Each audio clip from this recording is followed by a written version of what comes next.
This ABC15 flash briefing is sponsored by Sanderson Ford. All roads lead to Sanderson Ford. I'm Faye Fredericks with your top stories from ABC15 Arizona. An adult and child taken to the hospital after a miniature train tips over. This happened in Gilbert at Freestone Park this afternoon. A viewer sending us this video showing first responders there at the scene. We reached out to Gilbert police. They tell us the two injured people are expected to recover. No word just yet on why that train tipped. New Friday, a deadly morning crash on the eastbound 202 near Scottsdale Road. DPS telling us one person has died after one of the two cars involved burst into flames. The accident shutting down several lanes of the freeway this morning. No word yet on what caused the crash. New executive orders and funding coming to improve how Arizona elections are run as we head into 2024. About $2.3 million in American Rescue Plan funding is coming to our state. $1 million will go to a statewide elections fellowship program and temporary staffing support for counties. It's designed to help counties that have lost knowledge and expertise because of staff turnover. Another $700,000 will help maintain the state's voter registration database. Final $600,000 will go to 2024 election administration initiatives like county-level election security, better support for voters with disabilities, and poll worker recruitment. Governor Katie Hobbs also issuing 3 executive orders to give paid civic duty leave to state employees who serve as poll workers, make state buildings available as polling locations, and require state agencies to provide voter registration information and assistance. All of this happening after the Bipartisan Elections Task Force issued their final report Wednesday. The group making recommendations designed to make next year's elections run more efficiently than in years past. In an all-new Operation Safe Roads report, DUI arrests in Arizona around Halloween down this year compared to the past 2 years. The Arizona Office of Highway Safety reporting more than 250 DUI arrests between October 29th and the 31st of this year. Compare that to more than 260 in 2022 and more than 330 in 2021. There were also about 500 more officers and deputies patrolling the streets this year compared to last.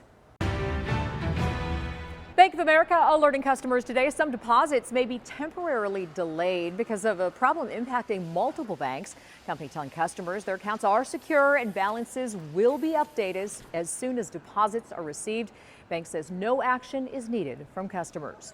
Walgreens is canceling bonuses for corporate staff this year amid mounting financial pressures. Company also slashing bonuses sharply for its store and pharmacy managers. Walgreens notified staff of the bonus cuts Tuesday.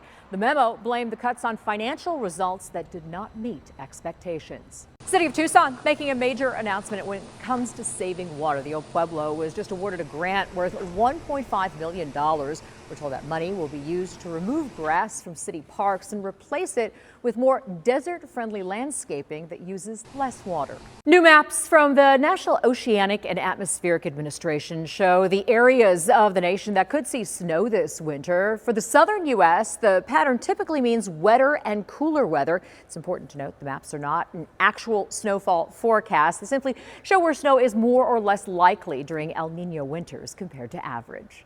It's almost daylight savings time again. Most of the nation will fall back, despite data showing many people want to eliminate the seasonal time change. Several recent polls show most Americans support getting rid of it, and the American Medical Association agrees. Doctors argue daylight savings time puts physical health at risk, in part because of the negative impact on sleep cycles.